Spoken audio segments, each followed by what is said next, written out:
চলো চলো বন্ধুরা, আজকে বন্ধুরা, তোমাদের আজকে সাথে একটা তোমাদের সাথে মাছের আমি রেসিপি একটা শেয়ার মাছের করবো। রেসিপি শেয়ার আমরা করবো। যারা যারা বাঙালি তারা মাছ দিয়ে ভাত খেতে খুব পছন্দ করি। তো চলো, এখানে দেখো আমি মাছ নিয়ে নিয়েছি, আর সেই মাছটা খুব ভালো করে ধুয়ে কেটে পরিষ্কার করে নিয়ে এসেছি। এটা হলো কাতল মাছ। তো মাছের মধ্যে দেখো আমি পরিমাণ মতো লবণ আর হলুদ দিয়ে মাছটা খুব ভালো করে মেখে দিচ্ছি।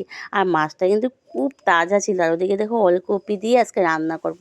ওলকপি আর আলু দিয়ে মাছটা দেখো খুব ভালো করে আমার মাখা হয়েছে। মাছের পিসগুলো জাস্ট দেখো বন্ধুরা, খুব সুন্দর, একদম তাজা ছিল। আর ওদিকে কড়াইতে তেল দিয়ে তেলটা গরম করে নিয়েছি। এখন এক এক করে মাছগুলো আমি সব এর মধ্যে ছেড়ে দেবো। তো একটা একটা করে মাছগুলো আমি সব এর মধ্যে ছেড়েছি। আর তেলটা দেখো খুব গরম। আর বাইরে উনুনে রান্না করছি, বসে বসে উঠানের মধ্যে বসে বসে এখানে রান্না করছি। তো এখানে বসে বসে রান্না করার মজাটা কিন্তু খুব একটা আনন্দ করি আর কি, আমি কি আর বলবো। তো যাই হোক, মাছটা দেওয়ার সাথে সাথে আমি তেলে চিনি দিয়ে মাছগুলো আমি একটু নেড়ে চেড়ে দিয়ে দিই। কারণ এভাবে নেড়ে চেড়ে দিলে মাছটা ভাঙ্গার মানে কোনো ভাঙ্গার আর কি সম্ভাবনা থাকে না আর কি। তো এটা আমি জানি, তো আমি সবসময় এভাবেই করি। মাছ দিয়েই মাছটা একটু নাড়াচাড়া করে দিই, তাহলে কি হয়, মাছটা কড়াইয়ের মধ্যে আটকে যায় না, আর মাছটা ভাঙাভাঙিও করে না আর কি। ওদিকে দেখো আমার মাছগুলো খুব সুন্দর করে আমি লাল লাল করে ভেজে নিয়েছি। আর চিনি তো আমার হাতে আছে, চিনি দিয়ে নাড়াতে আছে। এখন চলো মাছগুলো সব আমি নামিয়ে নিই। তো এক হাতে ভিডিও করা, এক হাতে এভাবে কড়াইতে চিনি দিয়ে নাড়ানো রান্না করা কিন্তু খুব অসুবিধা হয়। তাও আমি খুব কষ্ট করে দেখো এদিকে করে নিয়েছি। তো লাড্ডু গোপাল একটু আমার এই যে থালাটা ধরেছে, কিন্তু ও ধরতে পারছে না ভালো করে। তো যাই হোক, মাছগুলো সব আমি নামিয়ে নিলাম খুব সুন্দরভাবে। ওদিকে তেলের মধ্যে আমি কালো জিরা আর তেজপাতা ফোড়নে দিয়ে দিলাম। দিয়ে আমি দেখো এখানে ওলকপি এরকম বড় বড় টুকরো টুকরো করে কেটে নিয়েছি। তার সাথে আলুও সেম একইভাবে কেটে নিয়েছি। কেটে নিয়ে এখানে লবণ আর হলুদ দিয়ে খুব ভালো করে আমি এখন নাড়াচাড়া নাড়াচাড়া নাড়াচাড়া করছি আর কি। আর ওদিকে দেখো খুব হাওয়া দিচ্ছে আজকে বাইরে, মানে এটা কালকের ভিডিও ছিল, আজকে আমি আপলোড করব। তো এত হাওয়া দিচ্ছে, এত হাওয়া দিচ্ছে, হাওয়াতে কি হয়, যখন চুলোর আগুনে লাগে না, তখন একটু ধোয়া ধোয়া ভাব উঠে উঠে আর কি, উপর দিয়ে ক্যামেরার মধ্যে একটু গুলা গুলা লাগে। তো যাই হোক, তোমরা একটু কষ্ট করে দেখে নিও। ওদিকে দেখো আমি বেশ কিছুটা কাঁচা লঙ্কা দিয়ে দিলাম। বললামই তো, এখন কাঁচা লঙ্কার দাম একটু কম হয়েছে, আর আমিও খেতে খুব পছন্দ করি।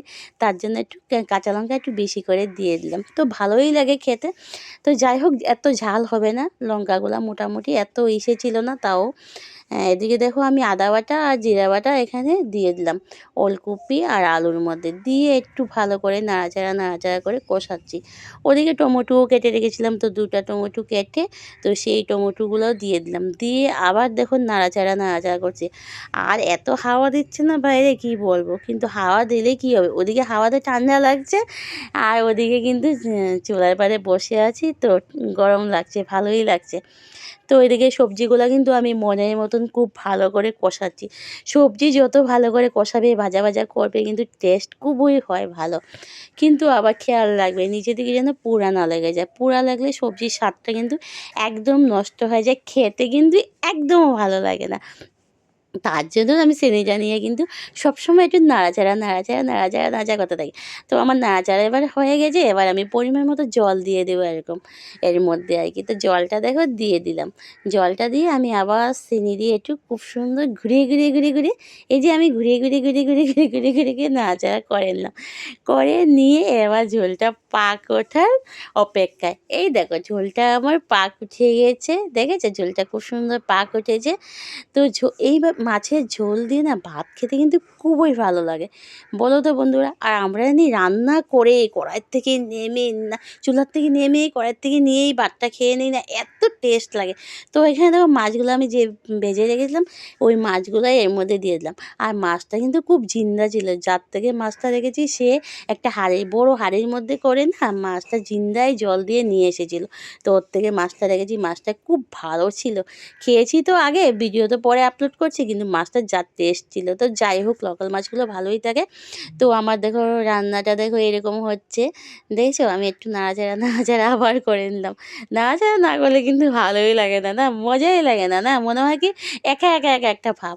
তো আমার রান্নাটা দেখো এদিকে মোটামুটি হয়ে গেছে। এবার আমি বেশ কিছুটা ধনিয়া পাতা নিয়ে নিয়েছি। শীতের সিজন ধনিয়া পাতা না দিলে হবে বলো তো? তো বেশ কিছুটা ধনিয়া পাতা দিয়ে আবার থালার মধ্যে লেগেছিল।